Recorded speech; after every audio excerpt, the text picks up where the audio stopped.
ब्लिंकिट्स Q4 results are out and काफी interesting results है। NOV growth के हिसाब से बहुत इंटरेस्टिंग और बहुत स्ट्रॉन्ग नंबर्स आए हैं across all their business segments, और long term and medium term के गाइडेंस भी काफी डिफरेंट और चेंज हुआ है। तो let's quickly go and discuss about all of them. सबसे पहले ना Q4 FY26 के हेडलाइन रिजल्ट्स देख लेते हैं। कंसोलिडेटेड लेवल पे 54% से एनओवी बढ़ा है फॉर द B2C बिजनेसेस, और उनके B2C बिजनेसेस क्या है? Their food delivery business which is Zomato, उनका क्विक कॉमर्स बिजनेस ब्लिंकिट, और उनका जो गोइंग आउट के कैटेगरी का बिजनेस है जिफ्टिक्ट जो है, that is their this part for their B2C businesses. ठीक है, एडजस्टेड रेवेन्यू देख लो, 186% की ग्रोथ है on a YOY level. But remember करना कि ब्लिंकिट वाले बिजनेस में ना they move to IP model I think 2 quarter back. ठीक है, उसके वजह से क्या हुआ कि रेवेन्यू रिकॉग्निशन की प्रोसेस थोड़ा चेंज हो गए। Initially they would be just taking the commission और the take rate for each of their sales on the platform. अभी क्या करता है, they own the inventory, right? IP model में इन्वेंट्री ओन करते हैं, इसके वजह से जो भी सेल होता है उसका entire revenue they are able to book. So उस लेवल के वजह से आपको 186% दिख रहा होगा, but on a like for like basis अगर हम लोग on a proper level compare करें तो अराउंड 64% की LFL ग्रोथ हुई है। No, this is for the entire business. Okay. Then adjusted EBITDA की बात कर लेते हैं। 160% की ग्रोथ है एडजस्टेड EBITDA पे, रीच्ड अराउंड 429 करोड़, और क्लोजिंग कैश बैलेंस भी बहुत ज्यादा स्ट्रॉन्ग है। It is one of the strongest cash balance reserves as well as the balance sheet in the country. Food delivery की बात कर लेते हैं थोड़ा। उनके जो एनओवी है, ठीक है, उनका जो एनओवी है दैट इज अराउंड 19% से ग्रो हुआ है। ये नंबर काफी इंटरेस्टिंग है क्योंकि अगर आप लोगों को याद है लास्ट 2-3 क्वार्टर से ये नंबर इंच अप हो रहा है, और मैनेजमेंट ने काफी टाइम, इवन लास्ट 1-2 क्वार्टर से वो बोल रहे हैं कि from a mid term to a long term perspective we want to take our food delivery NOV to around 20%, and that we are seeing कि they are making a progress each and every quarter. ठीक है, adjusted revenue around 30% की growth हुई है। EBITDA around 532 crore है, and 5.5% of 5.5% of the NOV is their EBITDA margin. So ये सारे companies ना ये एनओवी का कितना परसेंटेज लेके वो EBITDA margin, adjusted EBITDA margin बोलते हैं। तो फूड डिलीवरी बिजनेस में उनका अराउंड 5.5% बनता है। क्विक कॉमर्स का बात कर लेते हैं, बहुत बढ़िया ग्रोथ। एनओवी 95% से बढ़ा है, ऑलमोस्ट 15,000 करोड़ की इस पर्टिकुलर क्वार्टर में उन लोगों की सेल हुई, एनओवी ग्रोथ हुआ। एडजस्टेड रेवेन्यू अराउंड 13,000 करोड़ है, लाइक फॉर लाइक बेसिस पे अराउंड 126% है, which is very very good. ठीक है, अब एडजस्टेड एबिटा देख लेते हैं, 0.3% of NOV which is around 37 crore. ये नंबर बहुत इंटरेस्टिंग है, not the INR 37 crore but the 0.3% NOV. क्यों? This is the first quarter guys, ये बहुत इंपॉर्टेंट है। This is the first quarter in Blinkit's history, ठीक है, जब वो एडजस्टेड एबिटा में पॉजिटिव मार्जिन लेके आया है as a percentage of NOV, and this has been improving over the last 3-4 quarters. एक कंपनी ने चार्ट भी शेयर किया है जो मैं आपको बाद में दिखा देता हूँ। So this is a very good sign कि अपना जो लार्जेस्ट बिजनेस है उनका in terms of NOV, in terms of revenue, जो उनका क्विक कॉमर्स बिजनेस है ब्लिंकिट है, दैट इज गोइंग प्रॉफिटेबल। तो ये बहुत अच्छा लगेगा स्टॉक मार्केट और बाजार को। गोइंग आउट बिजनेस जो उनका जो उनका डिस्ट्रिक्ट ऐप का बिजनेस है, जहाँ पे मूवी टिकट बुकिंग कर सकते हो, कॉन्सर्ट टिकट बुकिंग कर सकते हो, ये सारा चीज है उसमें। वो उनका उसका एनओवी अराउंड 47% से बढ़ा है, that is also very good progress. Adjusted revenue उनका अराउंड 21% से बढ़ा है, बट एडजस्टेड रेवेन्यू ये आप Q4 से Q4 कंपेयर नहीं कर सकते हो। ये पर्टिकुलर बिजनेस में आपका बेस्ट कंपेरिजन होता है ऑन एनुअल लेवल कंपेयर करना। तो that is something that is very important. इनमें adjusted EBITDA around 3% of NOV है, नेगेटिव 3% ऑफ एनओवी। अभी ये particular vertical of their business is not profitable, but धीरे धीरे आप लोग देखोगे आगे जाके यू विल सी दैट ये जो नंबर है ना, ये पहले -5 -6% ऑफ एनओवी था, तो इसका भी मार्जिन और इसका भी प्रॉफिटेबिलिटी के तरफ बढ़ रहा है business. So this is again a very important thing. उनका जो B2B एक बिजनेस सेगमेंट है हाइपर प्योर, राइट, उसमें उसमें there's a 37% like for like growth in business which is also decent. अब ये बिजनेस थोड़ा इम्पैक्ट हुआ था when we went to Blinkit का IP led model, right, but इसमें भी the company saying it is this particular business is more of like a strategic business unit rather than something जो बहुत ज्यादा आपके रेवेन्यू और एबिटा में impact करेगा। अब थोड़ा देख लेते हैं कंपनी ने थोड़ा लॉन्ग टर्म के पॉइंट ऑफ व्यू से क्या क्या गाइडेंस दिया है। बहुत इंटरेस्टिंग चीज है ये, आप ठीक से देखना। नाउ ना थोड़ा बात कर लेते हैं about the mid to long term guidance जो कंपनी ने दिया है। उससे पहले थोड़ा देख लेते हैं कि व्हाट द मैनेजमेंट और the founder has actually addressed in his letter. उसने क्या बोला है कि देखो, आवर फर्स्ट एनुअल $10 बिलियन की एनओवी ना, वो स्केल करने में हमें 18 ईयर्स लगे, ठीक है, because we are trying to figure out the business model, ये पर्टिकुलर कैटेगरी को कैसे ग्रो करना है। It took them 18 years, but $10 billion से $20 बिलियन की एनओवी ना they will reach in less than 2 years from now.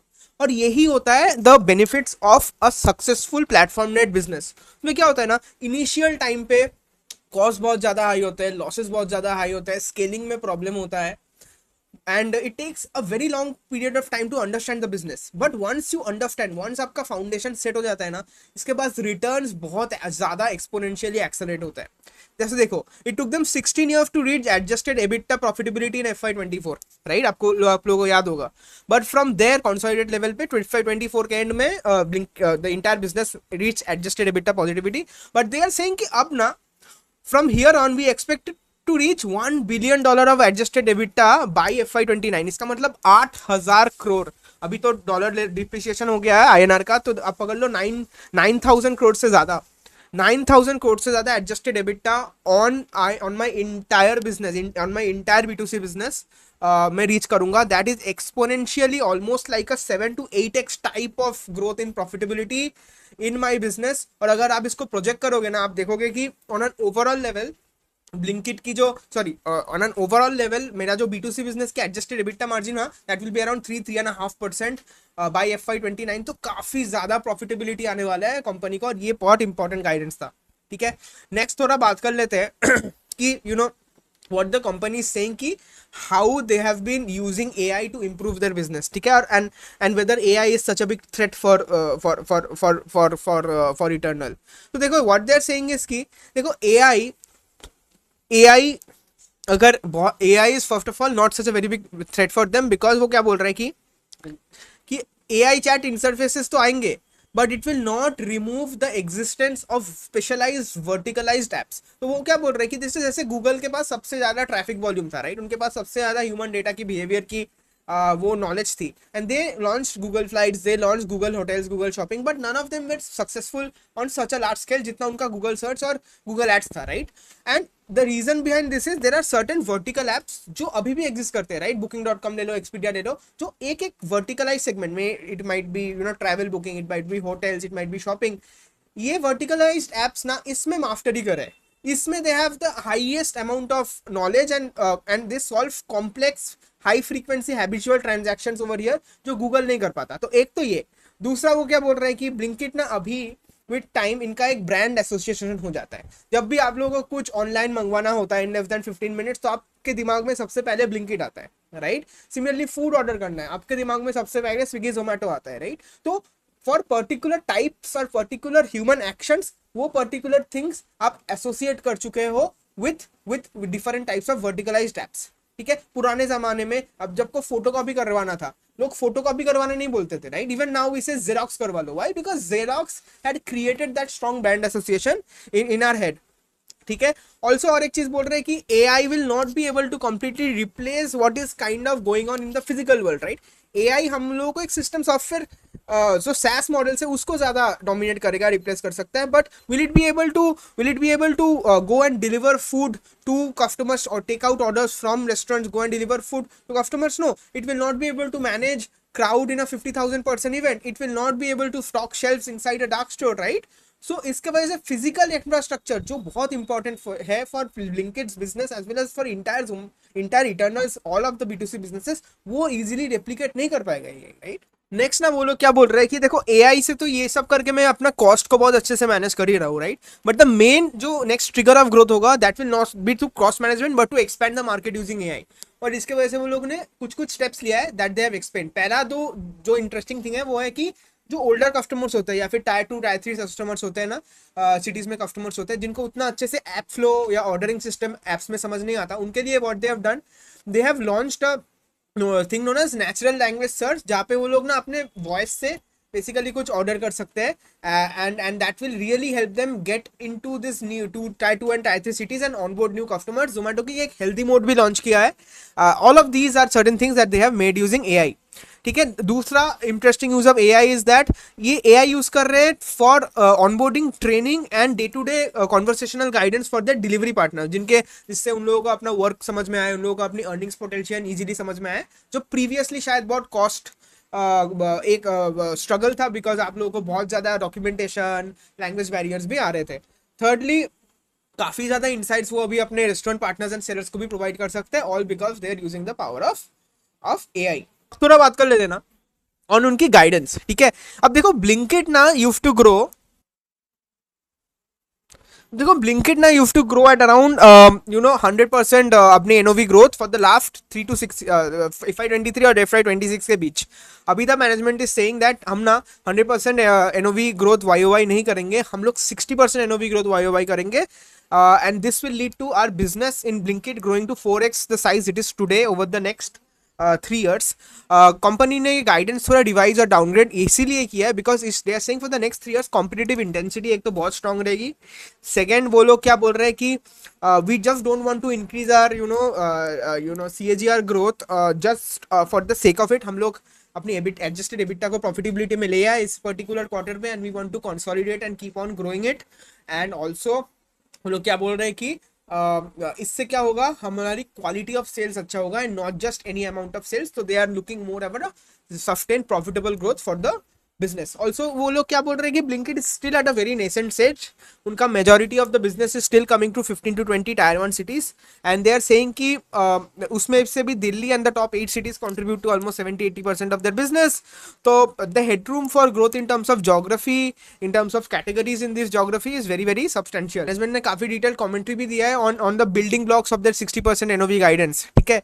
लोग क्या बोल रहे हैं कि देखो हमारा जो NOV ग्रोथ होगा ना वो 3 फैक्टर्स के बेसिस पे होगा, वो अपने 3 फैक्टर्स पे इस पे होगा। फर्स्ट ऑफ ऑल वो होगा असॉर्टमेंट एक्सपेंशन। वो बोल रहे हैं कि इन दिल्ली NCR जहाँ पे they have close to 80K SKUs, दूसरे अदर जो उनका टॉप सिटीज है ना नेक्स्ट 7 cities उसमें से only 50,000 SKUs and beyond that सिर्फ 20,000 SKUs है। और Delhi and within Delhi also the depth is limited to select neighbourhoods. तो वो लोग क्या बोल रहे हैं ना कि broader selection consistently drives higher retention. ये तो बहुत सिंपल बात है, अगर आप लोग एक डार्क स्टोर में ऑर्डर जब आप लोग कर रहे हो, अगर उसमें आपको बहुत सारे SKUs मिल रहे हैं तो ऑब्वियसली आप उसी प्लेटफॉर्म में आओगे ना टू ऑर्डर, बिकॉज उसमें आपको ज्यादा ऑप्शन मिल रहे हैं। तो वो लोग बोल रहे हैं दिल्ली में भी in terms of increasing SKUs across all of the region, because they are saying कि दिल्ली में they are now almost covering 80 to 90% of the pin codes. तो असॉर्टमेंट की expansion will be their major growth driver in cities जहाँ पे उनकी performance is doing better. Geographic expansion के बारे में बोल रहे हैं कि अपनी टॉप 8 cities में ना हम लोग मैच्योरिटी पे पहुंच रहे हैं। We are almost like 80 to 90% of our pin code जो हम ऑलरेडी सर्विस कर रहे हैं। Incrementally geographical growth comes from cities beyond the top 8 cities where average pin codes is lower than 30%। तो वो लोग क्या बोल रहे हैं ना, अभी हम लोग उस सिटीज में अपने डार्क स्टोर्स को सेटअप करेंगे जहाँ पर हम सिर्फ अराउंड 30-35% की पिन कोड्स को कवर कर रहे हैं। इससे हम लोगों का प्रेजेंस बढ़ेगा उस सिटी में, एंड ब्लिंकिट के ब्रांड रिकॉग्निशन की वजह से हम ना उस पर्टिकुलर डार्क स्टोर में प्रॉफिटेबिलिटी और एडजस्टेड एबिटा मार्जिन में प्रॉफिटेबिलिटी में ज्यादा फास्ट पहुंच पाते हैं, because Blinkit is now a brand जहाँ पे बहुत सारे कस्टमर्स को एक प्रोडक्ट मार्केट फिट दिख रहा है, right. Demand density Delhi NCR में roughly 2x the store density of the next 7 cities, right, and 8x the density beyond the next 7, right। तो वो लोग बोल रहे हैं कि Delhi which is their main market जहाँ पे उन लोगों ने बहुत strong setup किया है, जहाँ पे उन लोगों का this particular Blinkit business does 5 to 6% of adjusted EBITDA as a percentage of NOV। तो बोल रहे हैं उधर ना मेरा regionally 2 times store density है, right। सो मैं यही मॉडल अभी मेरा नेक्स्ट 7 cities में भी करूंगा। मैं धीरे धीरे स्टोर डेंसिटी भी बढ़ाते जाऊंगा in all my serviceable pin codes. तो इससे क्या होगा, मेरा कस्टमर की एडॉप्शन भी बढ़ेगी, and as the other cities mature along the same curve they will support significantly more stores पर नेबरहुड। तो आप लोगों को समझ में आ रहा है, ये पर्टिकुलर फ्लाईव्हील उन्होंने दिल्ली में परफेक्ट किया है। So at least for the next set of Tier 1 cities and metros ये इजिली रेप्लीकेबल है, राइट। और अर्ली साइंस है कि नेक्स्ट सिटीज में it is already beginning to work. तो एक तो मैच्योर सिटीज में असॉर्टमेंट बढ़ाएगा जिससे कस्टमर स्टिकीनेस बढ़ेगी उन लोगों की। दूसरी ज्योग्राफिकल एक्सपेंशन करेंगे वो लोग इन सिटीज जहाँ पे only 30-35% of pin code service कर रहे हैं। और तीसरी दे आर सेइंग कि ईच एंड एवरी सिटी में outside Delhi we will keep on increasing our density of stores so that customer adoption बढ़े, and these are the way they are guiding कि उनकी 60% NOV ग्रोथ आता रहेगा Blinkit business में, ठीक है। ऑल्सो वो लोग बोल रहे हैं कि उन्होंने एड्रेस किया है कि कंपटीशन नेगेटिवली इंपैक्ट करेगा क्या। वो बोल रहे हैं कंपटीशन अभी रहेगा for around 3 years, and they are saying कि competition is doing a good thing in increasing the market, क्योंकि ये पर्टिकुलर कैटेगरी इन लोगों ने स्टार्ट किया है, राइट। तो ये कैटेगरी बिल्डअप हो रहा है बिकॉज बहुत ज्यादा कंपटीशन इसमें आ रहा है और इससे मार्केट एक्सपैंड हो रहा है, and at least for the near future इसमें there is no zero sum game, everybody is kind of growing in this particular market. और एक चीज, एनओवी ग्रोथ सिर्फ 8% था quarter on quarter in Q4 FY26. तो बिकॉज आप 60% की गाइडेंस दे रहे हो इनोवी, तो do you expect it to like substantially grow in the next few quarters? तो मैनेजमेंट ने बोला है यस, Q1 FY27 में ना जो ब्लिंकिट की एनओवी ग्रोथ थी वो बहुत ज्यादा स्ट्रांग होने वाला है, बिकॉज सीजनली Q4 इज थोड़ा वीक, बिकॉज एक तो उसमें फ्यूअर डेज रहता है than Q3, and there is a lower share of long tail categories coming off the festive period, जो एनएओवी को पुश डाउन कर देता है। तो Q1 FY27 की the एनओवी growth should be good. यही ग्राफ में आप लोगों को बोल रहा था, सी देख रहे हो आप FY23 में ब्लिंकिट बिजनेस में -17.8% एडजस्टेड एबिटा था, and every year this has kept on improving. अभी Q4 FY26 में first time ever adjusted EBITDA में ब्लिंकिट बिजनेस प्रॉफिटेबल हुआ है, and long term guidance management का ये है कि मैं 5 to 6% लेके जाऊंगा। जो मैं दिल्ली में कर रहा हूँ ना वो अक्रॉस इंडिया करूंगा, at least for the next 3-4 years. हमारा जो कैलकुलेशन था, they should be reaching an adjusted EBITDA margin of around 3-3.5% for their Blinkit business. So these are not temporary profits, these are solid economical growth जो Blinkit में आ रहा है। That is why market बहुत ही, I think they will like this result, and Blinkit की future looks to be in a setting up in a journey जहाँ पे उनको exponential profit growth दिख रहा है। एक चीज और देख लेते हैं कि क्वेश्चन आया था कि फूड डिलीवरी की एनओवी कॉन्सिस्टेंटली एक्सलेरेट हो रहा है, राइट? हमने देखा 19-20% से ग्रोथ है, कोई स्ट्रक्चरल रीजन है क्या इसके वजह से? तो मैनेजमेंट ने बोला है कि क्या है, फ्रॉम Q2 FY26 हमने ना minimum order value for free delivery कम कर दिया from 199 to 99 for gold members, और इससे ना they are able to target a lot of budget conscious customers, and इससे they ordered curated assortment for meals under 250। ये बहुत इम्पैक्ट किया है, एंड जिससे इन लोगों का ऑर्डर वॉल्यूम ग्रोथ भी बहुत अच्छे से बढ़ रहा है।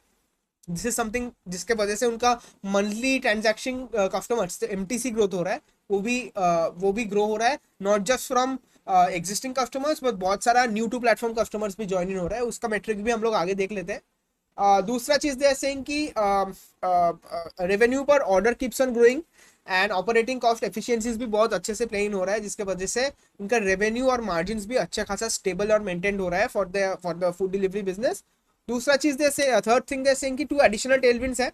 पहला है कि the app opens have been trending higher over the last few quarters, signalling improving demand independent of our interventions. So there is some sort of a comeback in the food delivery business. District app में भी the growth has been very good, 47% YOY की NOV growth हुई है, and they are saying कि the district app is now moving into a phase जहाँ पे उनकी loss is kind of getting stabilized. तो उसमें you will see over a period of time no other platform in India brings together all of the breadth of going out cases, right, in a single app, and इसके वजह से customer की engagement, customer की frequency भी बढ़ रहा है District app पे, which is a sign of a good product market fit. यही था। एक बार न्यूमेरिकल्स चेक कर लेते हैं, फूड डिलीवरी का चेक कर लेते हैं, right? Food delivery metrics check कर लेते हैं थोड़ा। You will see that the average monthly transacting customers have been continuously growing, right? 20.9 million customers से we now move, sorry 20.9 thousand customer से नाउ 25.4, तो ये नंबर सारे इंक्रीज हो रहे हैं। एवरेज मंथली एक्टिव ऑर्डर्स भी अच्छे खासे इंक्रीज हुए हैं। तो food delivery doing well, rebounding. Quick commerce में भी अगर आप लोग देखोगे, orders have been moving on a higher level. Net average order value जो है वो डिसेंटली स्टेबलाइज हुआ है around 520-530 range. Average monthly transacting customers में भी अच्छा खासा ग्रोथ हो रहा है। Average monthly active delivery partners में भी अच्छा खासा ग्रोथ हुआ है। So on and overall as well, even store growth is around 2243, right? Management ने बोला था कि by the end of FY27 they will reach 3000 stores. उसके आगे गाइडेंस नहीं दिया है, but that is also very stable amount of growth in terms of the dark store expansion. थोड़ा क्वेश्चंस और ले लेते हैं ड्यूरिंग द कॉन कॉल। पहला question was on Toing, Swiggy का Toing, which is something you know Swiggy जो specifically budget conscious और school going audience, college going audience के लिए एक डिलीवरी सिस्टम लॉन्च किया है। Zomato interested in that? तो जोमेटो के मैनेजमेंट ने बोला है, सॉरी इंटरनल के मैनेजमेंट ने बोला है कि no, we don't understand the market that much, right? So until and unless we understand there is any specific value to the customers and the delivery and the food restaurants, so we won't be launching this. कुछ और questions देख लेते हैं। Someone pointed out that the customer retention dropped from 3.6% to 3.35%. Is this because of competitive intensity going up or there is more customer additions? तो management ने बोला है कि there's been a very strong amount of new to platform as customer additions, because of that आप लोगों को शायद temporary dip दिख रहा है customer retention, but that will not that is like perfectly normal. तो क्वेश्चन और एक भी आया था कि there is an increase in the platform fee, right? तो अगर if you want the platform to be accessible to more people, तो you should ideally not increase the platform fee. तो इसमें what the management is saying कि platform fee is applicable for the entire cohort of entire customers, right? But offers और discount हम लोग selected range of price sensitive customers को ही देते हैं. सो क्या करते हैं, because platform fee increases the revenue पर ऑर्डर, तो वो ज़्यादा इंक्रीज इन रेवेन्यू लेके हम लोग सिलेक्टिव डिस्काउंट्स और ऑफर्स देते हैं to price sensitive customers and in regions in certain geographies जहाँ पे हम लोगों को एग्रेसिवली कस्टमर ऑनबोर्डिंग करना पड़ेगा, जहाँ पे प्राइस सेंसिटिव कस्टमर्स ज़्यादा है. This is the strategy we have been using in select geographies to grow our business. War का क्वेश्चन था. वार के वजह से they saying that a lot of events and shows are getting cancelled, तो does that impact our revenues in the going out business? तो management said that the going out business, the District app has movies, has IPL bookings, has has concerts, has play and book facilities. It has a lot of things going on. So a few of the events getting cancelled, it does not particularly affect the business. तो इसमें से ज़्यादा कुछ need नहीं है to deep dive. Fuel prices के बारे में मैंने बात कर ली है already. So this was more or less, this was more or less around Blinkit की so Eternal की पर्टिकुलर रिजल्ट्स. इन लोगों का ग्रोथ गाइडेंस देख लेना, 60% हुआ है इन terms of एनओवी growth in Blinkit. थोड़ा नीचे आया है, बट द इंटरेस्टिंग चीज इज दैट इनका प्रॉफिटेबिलिटी और एबिटा मार्जिन की, एडजस्टेड एबिटा मार्जिन की गाइडेंस बहुत ही सही है, बहुत अच्छे से स्ट्रांगली प्रॉफिटेबिलिटी के किन हो सकता है इन द नेक्स्ट 2-3 ईयर्स. और इसके वजह से ना बहुत सारा कॉन्सर्न जो इनकी कंपनी का वैल्यूएशन के ऊपर था, that might actually now get resolve. तो इसके वजह से बाजार को बहुत अच्छा लग सकता है result, and that is something you guys need to look into the market. In terms of food delivery देख लेना, इनका जो एनओवी गाइडेंस है कि 20% ग्रोथ करना है मुझे YOY, ये तो मुझे दिख रहा है हो रहा है. बहुत सारा टेलविंड्स भी दिख रहा है कि the food delivery business is going to be maintained at this region. Competition intensities भी अगर आप लोग थोड़ा सोचोगे ना, you will figure out that Eternal की जो बैलेंस शीट है, जो उनकी कैश रिजर्व है, वो स्ट्रॉन्गेस्ट है अमंग ऑल द प्लेयर्स. ठीक है. और इसके वजह से क्या हो जाता है, इसके वजह से the company is able to fight off competition, is able to respond to anything that is happening in the market much better than other players. उनका जो डिस्ट्रिक्ट बिजनेस है ये भी बहुत ही बढ़िया परफॉर्म कर रहे हैं, राइट? एनओवी ग्रोथ 50% के आसपास था, एंड मल्टी कैटेगरी होने की वजह से ना एक कोई पर्टिकुलर चीज में कोई प्रॉब्लम आ जाता है ना, तो ओवरऑल रेवेन्यू सेगमेंटेशन के वजह से कॉन्सेंट्रेशन ऑफ रेवेन्यू नहीं हो जाता है, and the company is able to easily come out of that problem. मेरे को अभी right at this point of time just execution देखना है, right? If the company is able to say what they do, and I just see look at the adjusted EBITDA margin both for food delivery but बहुत as well as Blinkit, और वो that should keep on increasing quarter on quarter. And if that happens ना, the Blinkit might be Blinkit के वजह से उसके profitability बहुत ज़्यादा बढ़ सकता है, and that can lead to an exponential growth in the PAT of Eternal, and company यहाँ से बहुत ऊपर भी जा सकता है. बट कंपनी याद रखना, काफ़ी इन टर्म्स ऑफ पी मत देखना इस कंपनी को. पी लेवल पे देखोगे तो बहुत ज़्यादा ओवर वैल्यूड लगेगा. Just try to think of it like to the platform business, जहाँ पे GMV जो है ना कंपनी का, GMV तो नहीं, एनओवी के साथ मार्केट कैप की एक कोरिलेशन बना के चेक करना. If the market cap to NOV ratio keeps on coming down, तो there might be a chance that the company gets rerated. क्योंकि अभी क्या हो रहा है, एनओवी तो ग्रो कर ही रहा है, प्रॉफिटेबिलिटी भी हिट हो रहा है, तो डुअल फैक्टर्स बन जाएगा कंपनी का ग्रोथ होने का. So that is all from Blinkit business. I hope you understand. अब अगर आप लोगों को ये कंटेंट अच्छा लगा तो please like and subscribe to the channel, and I'll be back with another video very soon. Thank you.